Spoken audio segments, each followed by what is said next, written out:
이 방송은 공직선거법에 의해 실시하는 프로그램으로 연설 내용은 MBC와 관계가 없습니다.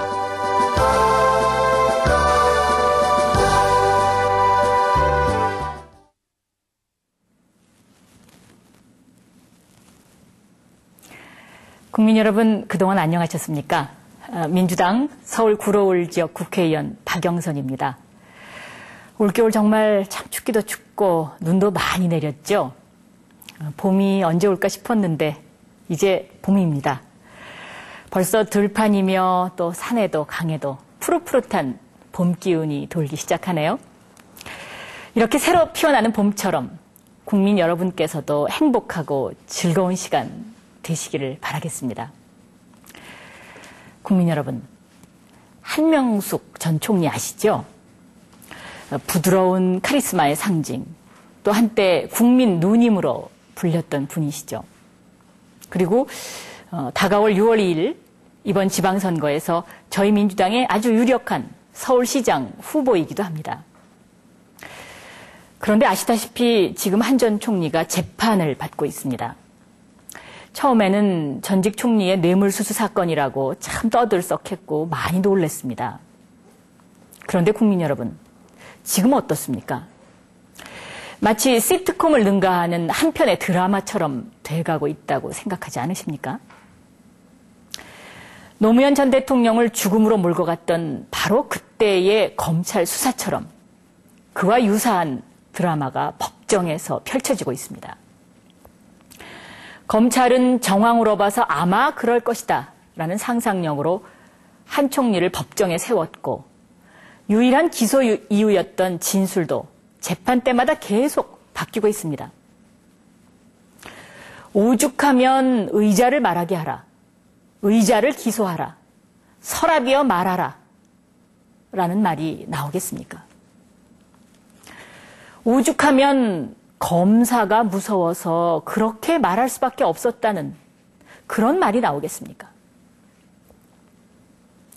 국회 법제사법위원회에서 사건 자료를 유심히 살펴볼 기회가 많았던 저로서는 과연 우리나라 검찰이 이렇게 권력의 입맛에 맞게 언제까지 이렇게 해야 하느냐라는 점에서 또 MB 정부 들어서 그러한 것이 더 노골화되고 있다는 점에서 낙담하지 않을 수 없습니다.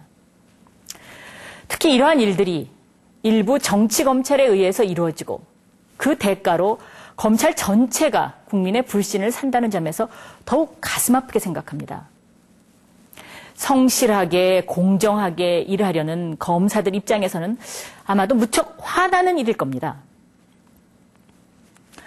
궁하면 추해진다는 옛말이 있습니다. 이러한 권력형 일부 검사들이 노무현 전 대통령 때도 그러하더니 이번에도 사건과 상관없는 문제를 또 들고 나와서 본질을 왜곡시키고 검찰 스스로도 신뢰도를 떨어뜨리고 있습니다. 저는 검찰에 대한 국민들의 불신과 우려가 깊어진 이유가 바로 공정한 수사가 이루어지지 않고 있다는 데 있다고 생각합니다. 검찰이라면 그 대상을 망라하고 철저히 수사하는 게 원칙 아닐까요?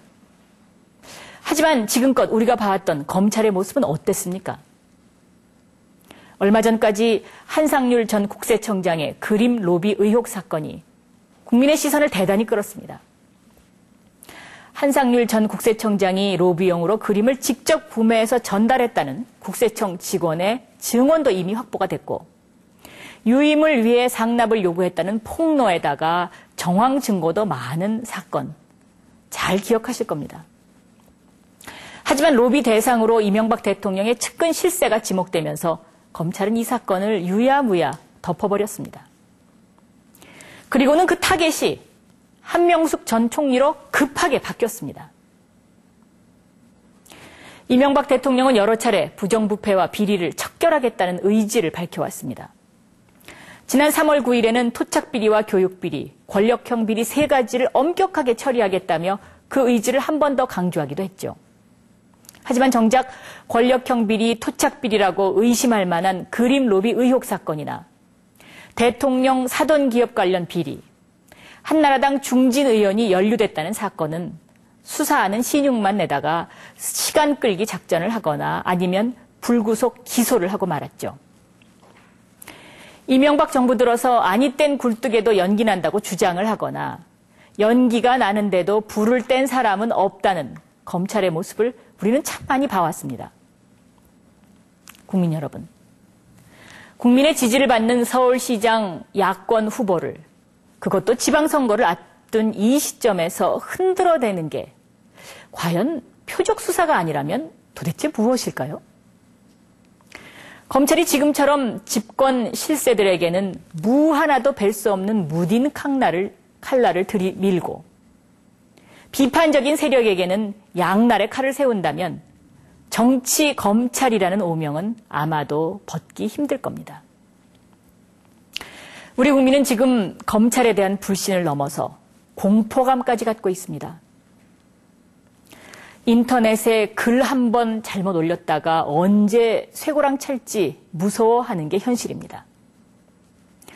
사람들 조금 모여있는 집회에 행여 구경이라도 갔다가 자기도 모르게 극렬 분자로 몰릴까 두려워합니다.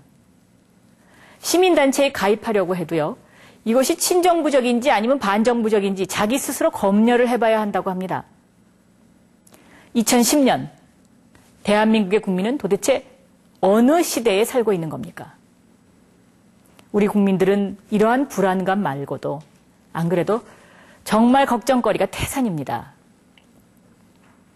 정부는 요즘 이런저런 경제 지표를 들이대면서 경제가 좋아졌다고 자랑합니다. 여러분, 정말 그렇습니까? 얼마 전에 제가 시장을 갔었는데요. 채소 장사하는 한 상인 한 분이 제 손을 잡고 이렇게 말씀하시더라고요. 이 자리에서 20년째 장사하는데 요즘처럼 힘든 때가 없었다는 겁니다. 제가 만난 분들 모두가 정말 힘들다고 하십니다. 먹고 사는 일조차 빠듯한 진짜 서민들은 이 하루하루 살아가는 게 무섭기만 합니다. 1, 2만 원 들고 장보러 나가기도 무섭고요. 아이들 커가면서 늘어나는 사교육비 더 무섭습니다. 등록금 낼 돈 없어서 자식들 대학 못 보낼까 두렵고 또 대학 졸업하고 나서도 취직 못할까 봐 걱정입니다. 시장통에서 거리에서 제 손을 부여잡고는 제발 저 하늘 찌르는 물가 좀 잡아달라, 또 취직 좀 시켜달라 이렇게 애원하시는 많은 분들을 보면서 지금 당장 그분들의 고민을 해결해 드릴 수 없는 제 자신이 정말 원망스러웠습니다. 우리는 지금 그 어느 때보다도 더한 슬픔의 시대를 살아가고 있다고 생각됩니다. 창창한 20대가 취직을 못해서 미안하다며 생을 마감을 하는가 하면 가족들을 부양하기가 힘들어서 가장들이 자살까지 생각을 하고 생계 때문에 어쩔 수 없이 범죄자가 되기도 합니다. 최근에 신문기사 보니까요. 가장이 혹시 목숨 끊은 것 아닌지 이렇게 걱정이 돼가지고 휴대폰을 위치 추적을 요청을 하는 그런 사례가 늘고 있다고 합니다. 오죽 사는 게 어려웠으면, 오죽 힘이 들었으면 이런 일이 벌어지겠습니까? 정부는 입만 열면 친서민 정책을 펼친다고 하는데 도대체 어느 나라 국민, 어느 나라 서민을 위한 정책을 이야기하는지 모르겠습니다. 이명박 대통령은 경제를 살리는 대통령이 되겠다고 했습니다. 국민은 그 기대 하나로 대통령을 뽑아줬습니다. 국민 여러분, 이명박 대통령 747 공약 기억하시죠? 7% 경제성장, 국민소득 4만 달러, 세계 7위의 경제강국 만들겠다고 했습니다. 하지만 지금 어떻습니까? 747은 447로 전락하고 말았습니다. 국가부채 400조, 실업자 400만 명, 가계부채 700조 원이라는 엄청난 고통만 국민에게 안겨주고 있습니다. 이명박 정부 들어서 대한민국 전체가 빚더미 공화국이 되고 있습니다. 어디 이것뿐인가요? 반값 등록금에 반값 아파트까지 약속했습니다. 그 약속 지켜졌습니까? 반값 아파트는 고사하고 집 없는 서민들 전세 대란까지 겪고 있습니다.